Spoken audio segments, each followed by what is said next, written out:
আসসালামু আলাইকুম viewers, welcome to my Jenifa cooking house. আপনাদের জন্য আজকে রেসিপি নিয়ে আসলাম কচু শাক। আমরা চট্টগ্রামের ভাষায় এটাকে লক্ষ্মী শাকও বলে থাকি। তাহলে চলুন দেখা যাক কীভাবে এটা তৈরি করি। আমি হাঁড়িতে অল্প পরিমাণ পানি নিয়েছি, তার মধ্যে অল্প পরিমাণ হলুদ দিয়ে দিয়েছি।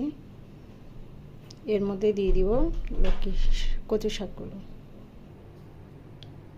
আমি এগুলো সেদ্ধ হওয়ার জন্য এখানে দিয়ে দিলাম।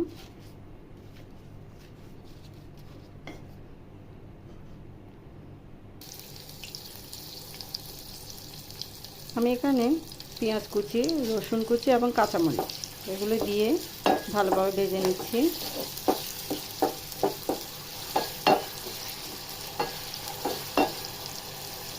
এগুলো একটু লাল হওয়া পর্যন্ত অপেক্ষা করব। আমার কচুগুলো একাকে সেদ্ধ হয়ে নিয়েছে। আমি এগুলো দেখতে পাচ্ছেন এমনভাবে করে নিয়েছি। এবার এগুলো উপকরণগুলো ভালোভাবে কষা হলে আমি কচুর শাকগুলো দিয়ে দিব। আমি এখানে কয়েকটা ইটা শুটকিও দিয়ে দিয়েছি।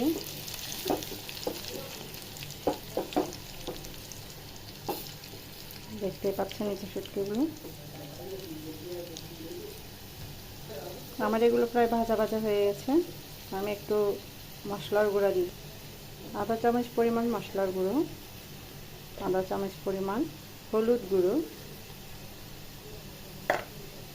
আর সামান্য পরিমাণ, তাও আধা চামচ পরিমাণ মরিচ গুঁড়ো। এবার এর মধ্যে আমি কচু শাকগুলো দিয়ে দিচ্ছি। আমি এখানে সামান্য পরিমাণ লেবু চিপে দিতে পারি। তৈরি হয়ে গেল আমার কচু শাক।